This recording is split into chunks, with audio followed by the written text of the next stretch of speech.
ensinamentos de Jesus, mas contados por uma perspectiva diferente. É como se 3 jornalistas se colocassem para escrever acerca de um fato específico. Cada um iria narrar sobre o mesmo fato, mas logicamente de pontos de vistas distintos. E assim aconteceu com esses 3 evangelistas.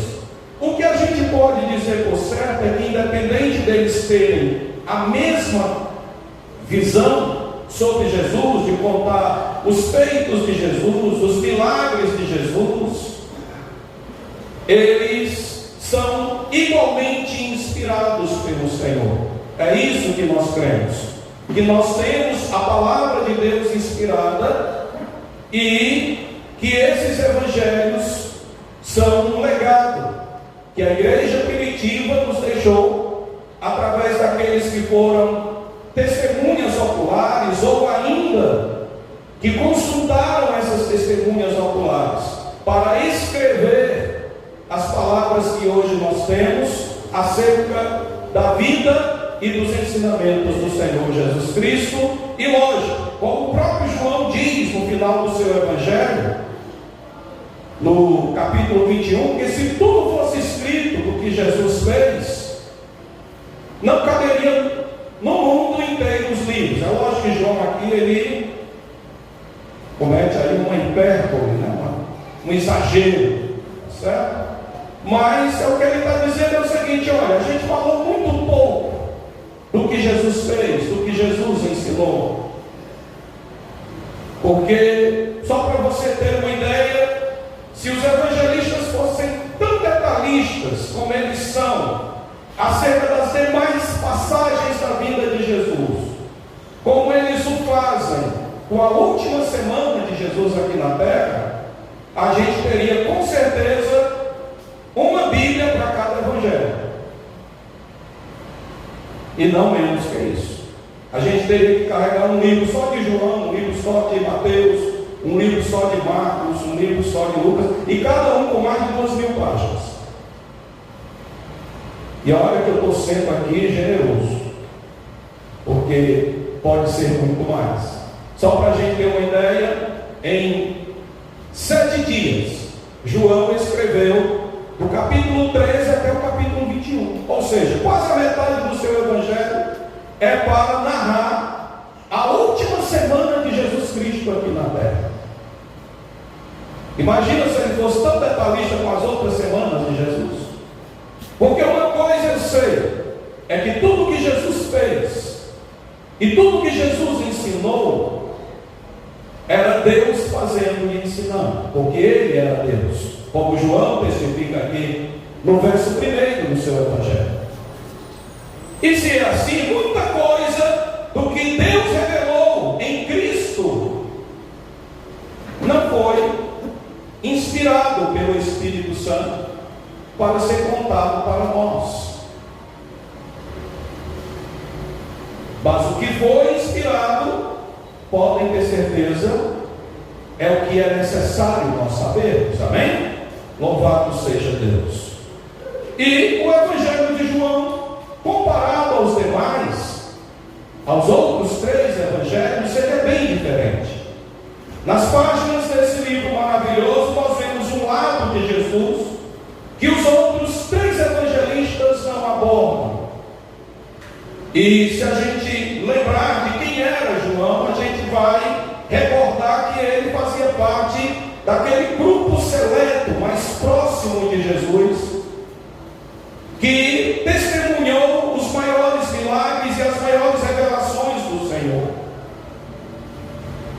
E nesse evangelho, João, ele nos descreve de uma maneira única a pessoa de Jesus Cristo como o Filho de Deus, o Verbo que se fez carne, o Criador de todas as coisas. Louvado seja Deus e o nosso Redentor. É tremendo esse evangelho. E como nós estamos aí nos aproximando do final do ano, né?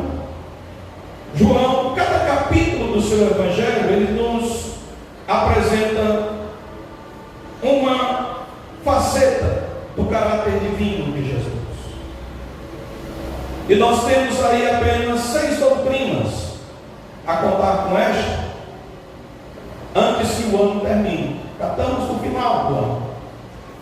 E eu quero, diante disso, pregar 6 sermões nesse Evangelho. E nós chamaremos essa série de Retratos de Cristo na Galeria de João. Há mais retratos, certamente. Se você está perguntando, mas são só 6, não. Tem mais.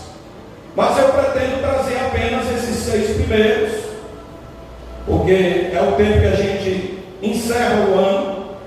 E passado o ano, se vocês quiserem conhecer ainda os outros retratos, a gente traz os demais. Mas a princípio eu vou trazer apenas 6 retratos. Amém?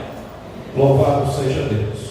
E nesse capítulo de abertura, João, ele pinta Jesus como a palavra de Deus. E é nessa imagem que nós queremos focar esta noite. Nós vamos juntos olhar para Jesus, a palavra de Deus. E ao nos apresentar Jesus como a palavra de Deus, João nos revela 3 verdades. A primeira é que Jesus é a palavra pré-existente. Dos versículos 1 a 3, coloca aí de novo para a gente ler. João vai dizer: no princípio era o Verbo. O Verbo estava com Deus e o Verbo era Deus. Ele estava no princípio com Deus. Todas as coisas foram feitas por Ele. Sem Ele, nada do que foi feito se fez. De acordo com o início do versículo 1, no princípio era o Verbo. Jesus simplesmente existiu. Sempre existiu. Ele não começou a existir num determinado momento.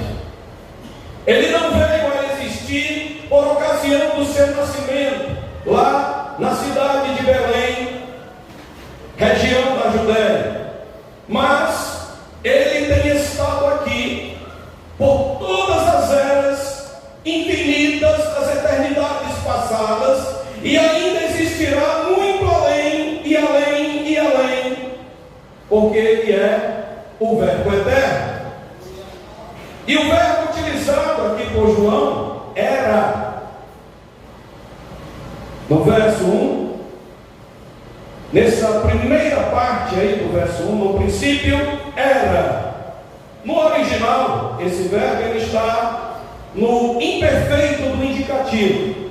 E nesse caso, a Almeida Fiel, a Almeida Corrigida, a própria Nova Versão Internacional traduz com precisão o verbo. Traduz fielmente do imperfeito do indicativo. E esse tempo verbal, ele expressa uma existência contínua, intemporal, ou seja, tem um sentido mais simples, se nós formos aqui usar, de que o verbo sempre foi. No princípio, sempre foi o verbo. E o verbo sempre foi com Deus. E o verbo sempre foi Deus. Louvado seja o nome do Senhor. Então, graças a Deus, porque Jesus é a palavra constante e imutável de Deus. Como diz Hebreus no capítulo 13, versículo 8, Ele é o mesmo ontem, hoje e sempre. É por isso que você pode depender de Jesus, porque Ele não é o Deus de lá, nem de cá, nem da lá. Ele é o Deus de sempre. Ele é o Deus que está em toda parte, porque Ele está em todos os lugares. Está aqui, está lá do outro lado do mundo e em todo o universo criado por Ele. E uma coisa tremenda nisso é que aquele a quem Ele escolhe, mesmo Ele sendo tão grandioso, Ele não desampara. E é onde a gente vê isso? No mesmo capítulo 3 de Hebreus, no versículo 5, quando Deus dá a promessa: não te deixarei, não te desampararei. Final do verso 5 aí. Porque Ele disse: não te deixarei, nem te desampararei. E Ele pode cumprir essa promessa. Um pai e uma mãe, um tempo ele vai deixar o filho. Pode ser por uma falha, pode ser o pai, uma mãe desnaturada e vai deixar o filho. Pode ser um pai bondoso, que ama os filhos, que se dedica aos filhos, mas um dia a morte chega e ele vai deixar, vai desamparar. Mas Deus não. Jesus, Ele sempre está conosco. Seja agora, na hora da nossa morte e na vida eterna que Ele nos promete. Na parte B do versículo 1, nós lemos que Jesus ele estava com Deus. João 1. Ele voltou para Romanos, a gente saiu de lá. O Verbo estava com Deus. Isto é, Ele estava presente nos lugares celestiais, na presença de Deus, mas Ele era uma pessoa distinta. Pai e filho são distintos. Ele estava com Deus. A ideia no original é que Ele estava ao lado de Deus, para com Deus, em condição de igualdade com Ele. Louvado seja Deus. E quando essa frase, o Verbo estava com Deus, ela é tomada junta com as outras duas. No princípio era o Verbo, e o Verbo era Deus, a realidade da Trindade é exibida aqui.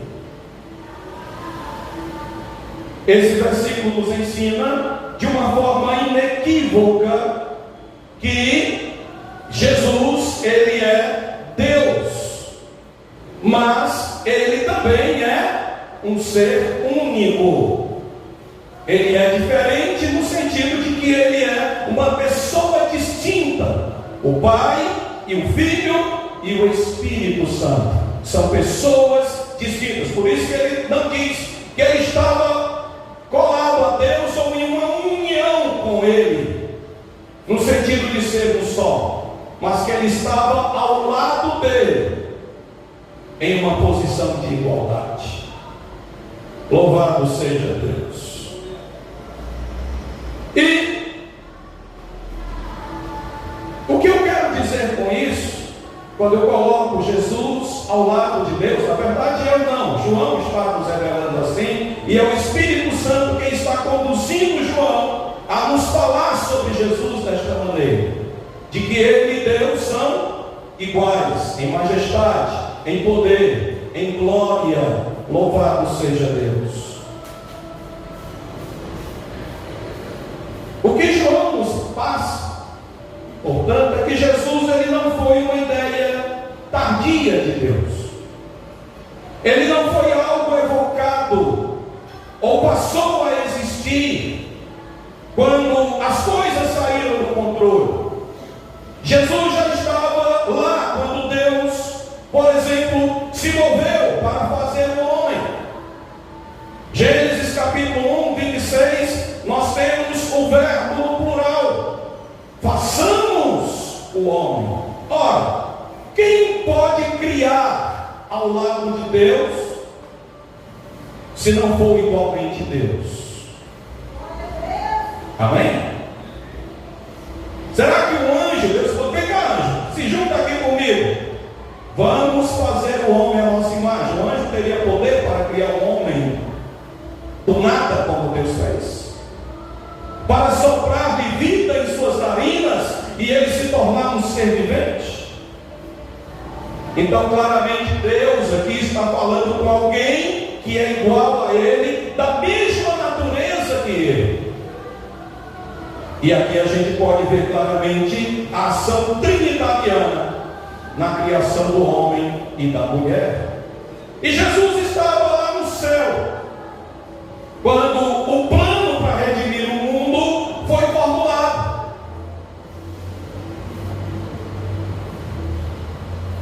Apocalipse capítulo 13, versículo 8 diz o seguinte: o cordeiro foi morto desde a fundação do mundo. Efésios, no capítulo 1, versículo 4, o apóstolo Paulo diz que Deus nos elegeu em Cristo antes da fundação do mundo. E em Tito, capítulo 1, e versículo 2, Paulo diz que Deus nos prometeu a vida eterna em Cristo antes dos tempos dos séculos. Está vendo como foi tudo bem antes de tudo existir? Hoje eu vi um WhatsApp de um aluno meu, ele reproduzindo uma pessoa, falando sobre a redenção. Eu achei interessante. Eu poderia ter anotado, mas na hora não me veio a ideia. Eu estou me lembrando agora, eu vou falar agora. Só a última parte. Que antes de Deus dizer haja luz, Ele disse haja luz. Porque antes do mundo existir, Deus já havia sacrificado o seu Filho por nós. Ele providenciou a nossa redenção antes que o mundo existisse. Louvado seja Deus. Isso é uma verdade. Portanto, desde o início dos tempos, antes mesmo que o tempo viesse a existir, Jesus já estava com o Pai na eternidade. É isso que João está aqui nos falando nesse verso primeiro. E no fim do verso primeiro, João nos diz que Jesus é a palavra de Deus controversa. Por que controversa? Porque Jesus disse que era Deus. E João declara isso logo na abertura. Ele diz: o verbo era Deus. Quando Jesus veio pregando o arrependimento, em Marcos capítulo 1, versículo 15, diz que Jesus saiu pregando, dizendo: arrependei-vos, porque o reino de Deus é chegado. Os homens pensaram que ele era um estranho, uma pessoa estranha. Como ele pode pregar perdão de pecados? Quem ele é? Quando Jesus começou a curar e a realizar milagres, os homens começaram a pensar que Jesus, ele era um mestre enviado por Deus. É isso que Nicodemos diz no capítulo 3, versículo 2. Sabemos que tu és mestre enviado por Deus, porque ninguém pode fazer as coisas que tu fazes se Deus não for com ele. E quando Jesus falou a palavra de Deus com poder, os homens pensaram que Jesus era um cara incrível. Que cara é esse que pode expulsar espíritos imundos dessa maneira? A gente vê isso em Lucas 4:36, que diz: todos ficaram admirados e diziam uns aos outros: que palavra é essa? Que até os espíritos imundos mandam com autoridade e poder e eles saem. Tudo isso foi admirável à humanidade na época de Jesus. E Jesus começou a agregar após si centenas de seguidores, pessoas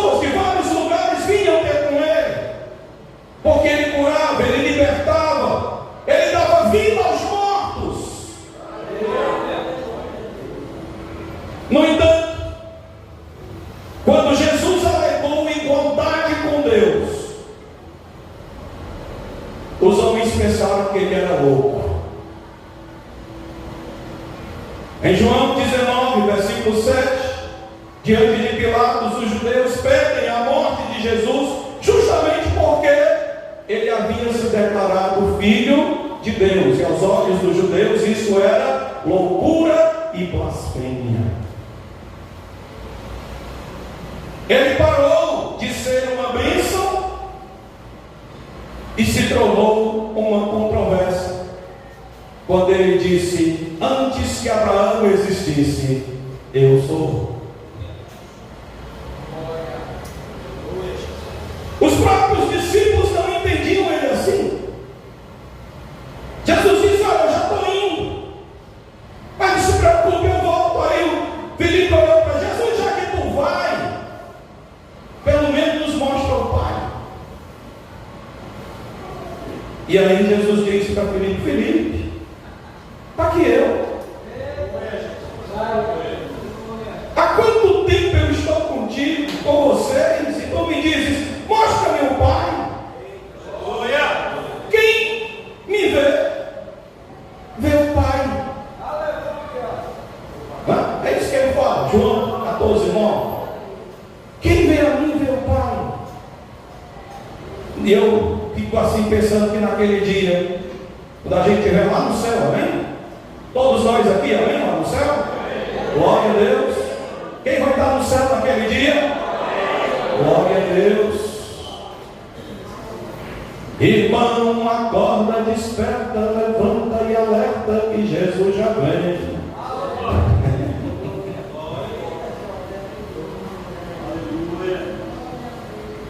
Vai ter gente olhando para o céu, vai ter gente olhando para Jesus e diz: Jesus, agora nos mostra o Pai. E Jesus: meu filho, tu ainda não aprendeu nada. Tudo que você pode conhecer do Pai está revelado em mim. A gente vai falar disso mais na frente. Meus irmãos, o pior é que os homens ainda lutam contra essa verdade. Eles estão dispostos a aceitar o Cristo humilde, o Cristo ensinador, o Cristo manso, o Cristo morto como um Marte, o Cristo servidor. No entanto, eles não reconhecem e não darão reconhecimento ao Deus homem, Jesus Cristo. Mas independente do que o homem lá fora pense, que coloque Jesus ao lado dos seus deuses, ou como um entre os outros deuses, ao lado de todo tipo de crenças, mas a Bíblia continua dizendo que Ele é único. Ele era Deus, não um Deus, como tem uma versão aí totalmente equivocado, que coloca esse artigo indefinido antes de Deus, dizendo que Jesus era um deusinho, um Deus menor. Então tem mais que um Deus, porque a Bíblia diz que só há um Deus e a vida eterna. Paulo diz: esse é Jesus. Só há um verdadeiro Deus e a vida eterna. Jesus é o verdadeiro Deus. E Jesus ainda é 100% Deus e 100% homem. Nós nos tornaremos a humanidade que Ele é. Ele agora é o nosso padrão, no qual nós seremos transformados. Nós não voltaremos ao Éden, a Adão, mas nós avançaremos a Cristo e seremos transformados à semelhança dele, no corpo glorioso que Ele conquistou para mim e para você. Seremos transformados nesse corpo de glória.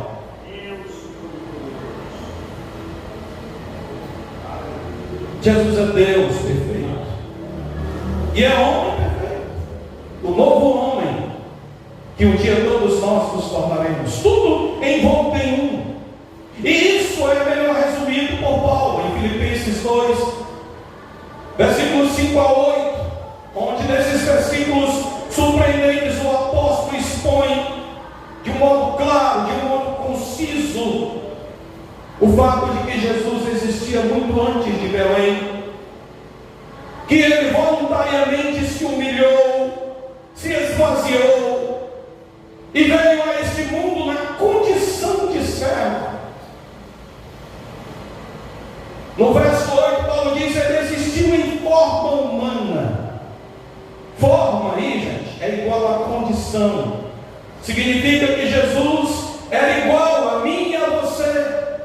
Sendo achado na forma, substitua por condição. Na condição humana, no mesmo sofrimento que eu e você padecemos, nas mesmas limitações que eu e você temos, sentindo dores. A Bíblia diz que ele era homem de dores. Ele se despojou da sua glória para tomar a forma, a condição de homem, de servo. Jesus era Deus em carne humana. O verso 3, João 1:3, nos diz que Jesus, ele foi a energia por detrás da criação.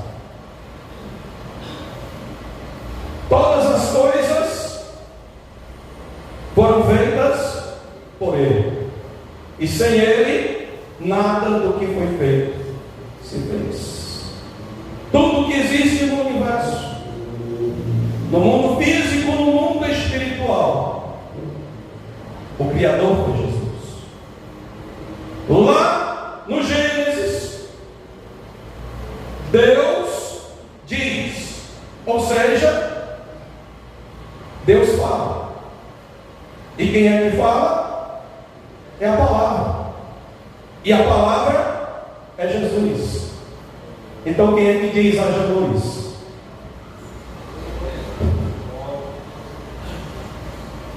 É Jesus. Paulo diz isso de uma forma muito clara em Colossenses 1:16 e 17. Porque nele, em Cristo, foram criadas todas as coisas que existem ou que há nos céus e na terra. Está vendo? Anjos foram criados por Jesus, e todo o universo foi criado por Jesus, visíveis e invisíveis. Tanto o mundo espiritual como o mundo físico foi criado por Jesus. Sejam tronos, ou seja, as hierarquias angelicais e as hierarquias humanas, tudo foi criado por ele. Tronos, dominações, principados, poderes ou potestades, tudo foi criado por ele e para ele. Versículo 17: e ele é antes de todas as coisas, e tudo só existe porque ele existe. É esse o significado de subsistência. Significa dizer que eu devo a minha existência a alguém. E Paulo está dizendo que tudo que existe, todas as coisas, só existem porque ele existe. Louvado seja Deus. E eu sou grato a Deus, que esse Deus tão tremendo, tão glorioso, tão poderoso, esse Deus criador de todas essas coisas, esse ser infinito e majestoso, ele é o meu Deus. Não é tremendo isso? Quando você se relaciona, orando ao Pai, dizendo: meu Deus, meu Senhor, meu Salvador, meu Redentor. Que coisa maravilhosa. Que fato tremendo esse. Que privilégio Deus nos concede de nos aproximar dele,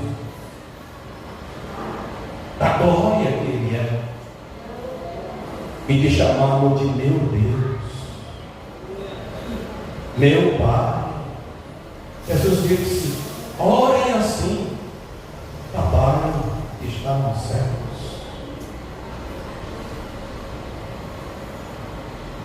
Eu estou feliz, meus irmãos, porque Ele me deu entendimento para conhecê-lo, porque Ele me concedeu o perdão gratuito dos meus pecados, e porque não sou eu que me garanto, é Ele que garante a minha salvação. A minha salvação está no controle dEle. Se tivesse no meu, já estava tudo desinvestado, como diz aí no nosso bom cearense. As preocupações e pressões dessa vida, meus irmãos, começam a ficar infinitas, pequenas demais, fracas demais, quando confrontadas com o poder e a força desse Salvador Todo-Poderoso, o nosso Salvador Jesus. Essas 4 verdades, Jesus, a palavra constante, a palavra que comunga, a palavra controversa e a palavra criadora, tomadas como uma, nos dão o ensinamento claro de que Jesus é a palavra pré-existente de Deus. Ele sempre foi e sempre será o que Ele é, Deus. Graças a Deus, nunca haverá um dia na eternidade que esse dia Jesus não esteja nele. Não importa onde acabemos, ou o que nós tenhamos que enfrentar enquanto nós estamos aqui peregrinando por esse mundo, nós podemos ter a certeza absoluta, a certeza inabalável de que o pré-existente, Ele está, e Ele sempre estará lá para nós quando nós precisarmos dEle. E mesmo quando a gente acha que não precisa, Ele está conosco. Ele, Jesus, é a palavra pré-existente do Deus vivo. Essa é a primeira verdade que João nos apresenta aqui, na primeira pincelada do quadro que ele nos dá no capítulo 1 sobre Jesus. E além de revelar Jesus como essa palavra pré-existente, João também nos diz que Jesus é a palavra encarnada. E aí a gente vai para o verso 14. E o Verbo se fez carne e habitou entre nós, e vimos a sua glória como a glória do unigênito do Pai, cheio de graça e de verdade. Este versículo, meus irmãos, é um dos mais claros em toda a Bíblia Sagrada acerca da encarnação de Jesus Cristo. E se alguém me perguntar o que é encarnação, de uma maneira bem simples, encarnação é a manifestação corporal de um ser sobrenatural. Amém? Deus se manifestou no corpo, Ele nasceu nesse corpo, Ele se tornou homem por mim e por você. O sobrenatural desceu ao natural e se revelou para nós. Esse versículo, ele nos diz de uma forma clara que o Verbo se fez carne e habitou entre nós. Agora, como isso aconteceu? Isso é um mistério. A maneira como a encarnação de Jesus no ventre de Maria aconteceu, é um mistério. Como Deus ali operou, é um mistério. Como um ser infinito pode se tornar finito, é um mistério. mistério. Como Deus pode se tornar um ser humano? É mistério. Essa resposta só Deus sabe. Quem sabe um dia Ele nos revela lá na eternidade. Mas até então, Ele não nos falou como isso aconteceu. Tem coisas que Deus nos revela, é para o nosso conhecimento. E tem coisas que é do conhecimento exclusivo de Deus, e não compete a nós questionarmos. É igual querer descobrir a doutrina da Trindade. É mistério. Ou você crê, ou você não crê. Porque lógica não tem.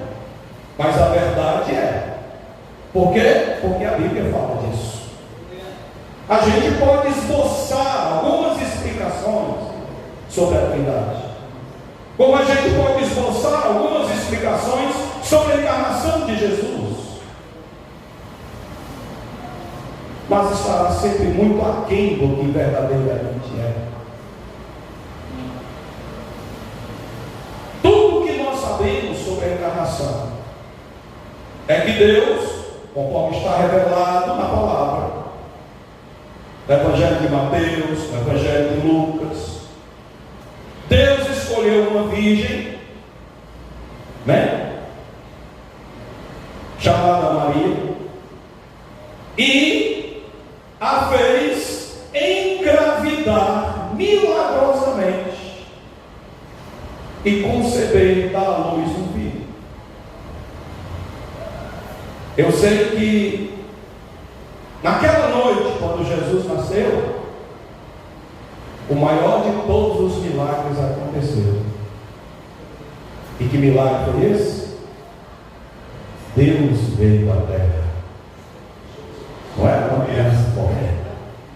Era Deus vindo à terra. De alguma forma, o Verbo se fez carne. Enquanto o próprio Jesus sempre existia, como falamos desde todas as eternidades passadas, Ele tomou sobre si um manto de carne e se vestiu nele lá naquela cidade de Belém da Judéia. O Criador, naquele dia, nasceu para a criatura. Deus colocou sua vida na mão de pessoas mortais. Você pode entender isso? Deus se permitiu embalar nos braços de Maria e ser cuidado e protegido por sua mãe e por seu pai adotivo. Você pode imaginar o que é colocar Deus nos seus braços? Não dá para entender. Colocar um filho nos braços é tremendo, mas colocar Deus é glorioso demais. Mas eu sei de uma coisa: você não pode colocar Deus no seu braço, mas você pode colocá-lo no seu coração. Louvado seja Deus. Eu só sei que a cena lá de Belém era uma cena linda, maravilhosa. E esse versículo 14 também nos diz mais uma coisa: que Deus, Ele habitou entre nós. Ele se fez carne e habitou entre nós.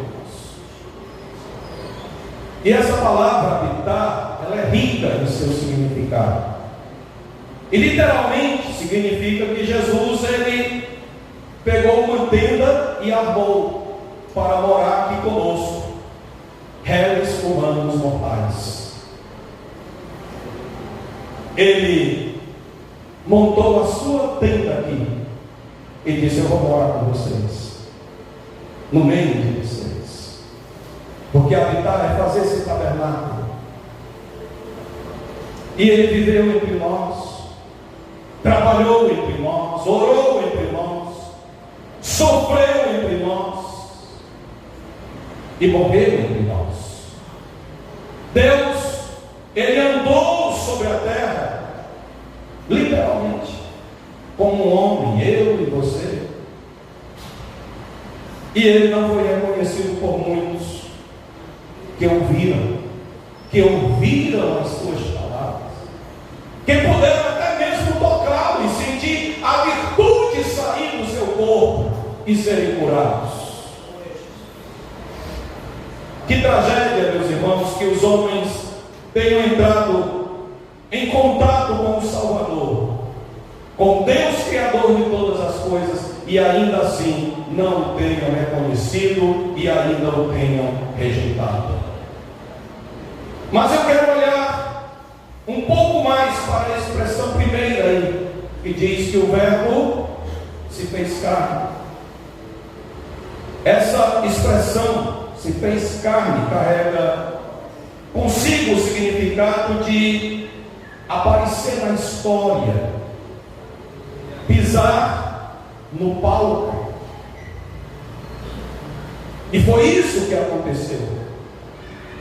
Lá em Belém, Deus saiu da eternidade e pisou no palco da história humana.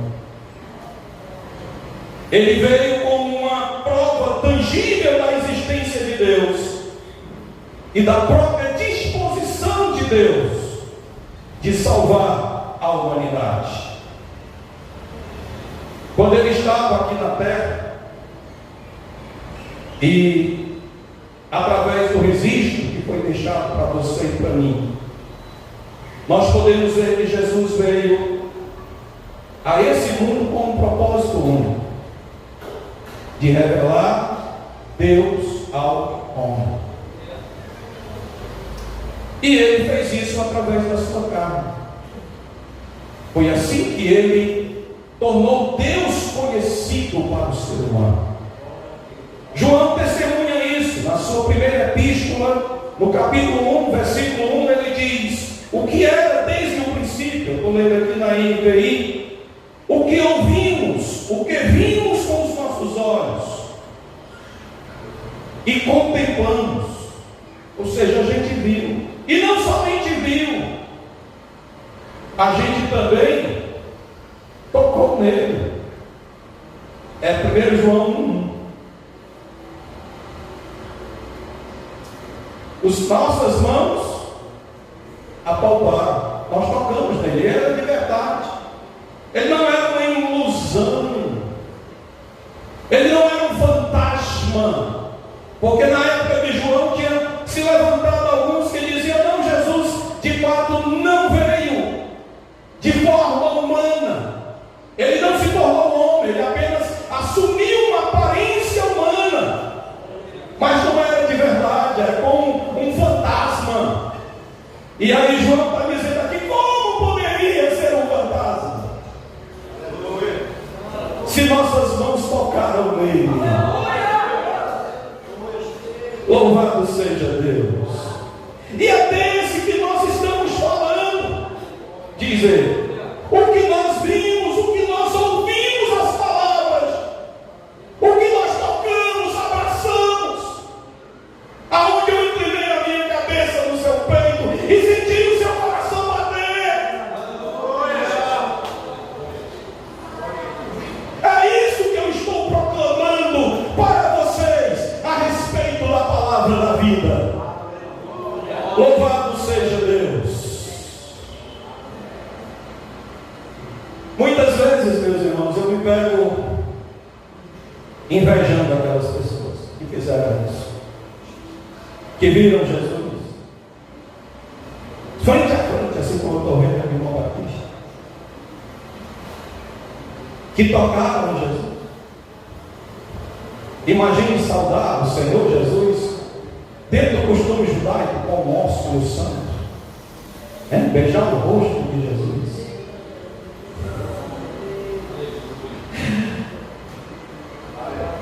Judas teve esse privilégio com traição, pode imaginar, algo tão terrível. Ele pode tocar na face de Deus para trair o Filho de Deus. Ele pega um sinal honroso e o profana, como o diabo faz na vida das pessoas. pega o que Deus nos dá de bom e transforma em uma aberração contra a vontade divina. E por isso que eu fico com inveja de Pedro, de Tiago, de João, aqueles que puderam, até aquela mulher de fluxo de sangue que tocou só nas orlas de Jesus. Mas aí eu me lembro das palavras de Jesus, e isso refrigera o meu coração, em João 20 e versículo 29. Felizes ou bem-aventurados são aqueles que não viram e creram. Eu e você cremos, e nós somos felizes, bem-aventurados por isso. E isso é maior ainda, sabe por quê? Porque nem todos que viram Jesus na terra chegaram a ter fé em Jesus.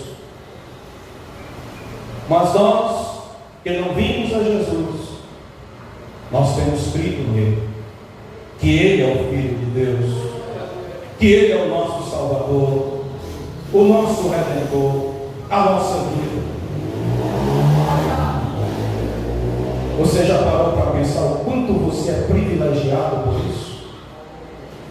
Que privilégio glorioso é esse que eu e você temos, de termos crido em Jesus Cristo.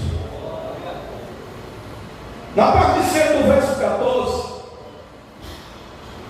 João fala da majestade da sua encarnação. Ele diz: vimos a sua glória, como a glória do unigênito do Pai.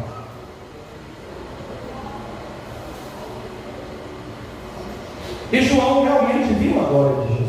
Ele não está dizendo aqui algo, não, foi lá na ilha de Patmos uma visão. Ele não está se referindo àquele dia, quando Jesus vem a ele e lhe dá o Apocalipse, para que ele legasse à igreja.